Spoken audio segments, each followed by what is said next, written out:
අපි හැමෝටම ලස්සන හීන ගොඩාක් තියෙනවා. හැම අම්මෙක්ගෙම තාත්තෙක්ගෙම ලොකුම හීනේ තමයි තමන්ගේ දරුවන්ගේ ජීවිතේ සාර්ථක වෙනවා දකින එක. පුංචි කාලේ ඉඳන්ම දරුවෙක් බලාපොරොත්තු වෙනවා අනාගතයේ දවසක තමන් කරන වෘත්තිය ගැන. වෛද්‍ය වෘත්තිය, ඉංජිනේරු වෘත්තිය, ගුරු වෘත්තිය වගේම සමහර දරුවන් ආසයි තමන්ගේම ව්‍යාපාරයක් කරන්න. ඉතින් මේ දරුවන්ගේ බලාපොරොත්තුව මල්පල ගන්වනවාද නැද්ද යන තීරණය ආදරණීය දෙමව්පියනි ඔබ සතුයි.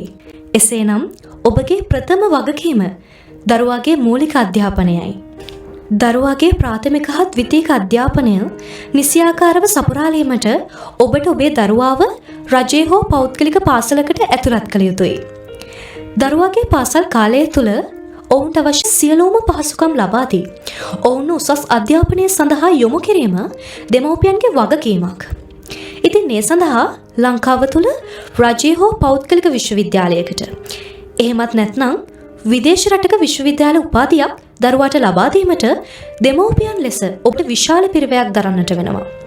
ඉතින් මේ සියලු වගකීම් හරියාකාරව සිදු කිරීමට නම් අපට අවශ්‍ය මූලිකම සාධකය තමයි මුදල් කියලා කියන්නේ. ඉතින් අම්මේ තාත්තේ ඔබ සූදානම්ද? එක මොහොතකට හිතන්න ඔබ නැති දවසක ඔබගේ දරුවාගේ හීනය හැබෑ කරන්නට ඔබ නැති වගකීම බාර දීමට තරම් විශ්වාසවන්ත පුද්ගලයන් දෙන්නෙක්වත් ඔබගේ මතකයට නැගෙනවාද?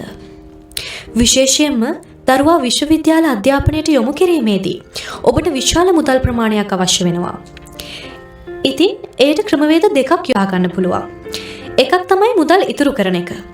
අනිත් ක්‍රමය තමයි අවශ්‍ය වෙන මුදල ණය මුදලක් විදිහට ලබා ගන්න එක. මුදල් ඉතුරු කළොත් අපිට පොලිය හම්බෙනවා. ණයක් ලබා ගත්තොත් අපිට පොලිය ගෙවන්නත් වෙනවා. ඒ විතරක් නෙවෙයි. අපි ණයක් ලබා ගන්න නම් ඒ වෙනකොට අපි සුදුසු මට්ටමේ ඉන්නත් ඕනේ. ඒත් එක්කම ණයක් ගත්තාම ලොකු අවදානමකුත් තියෙනවා. මොකද ණය ගෙවන කාලයේදී ඔබට හදිසි ආපදාවකට මුහුණ දෙන්න සිද්ධ වුණොත් දරුවාට සිද්ධ වෙනවා ඉගෙනීම නතර කරලා ණය ගෙවන්න. මේ ක්‍රම දෙක අතරින් බුද්ධිමත් දෙමව්පියන් තෝරාගන්නේ ඉතිරි කිරීම.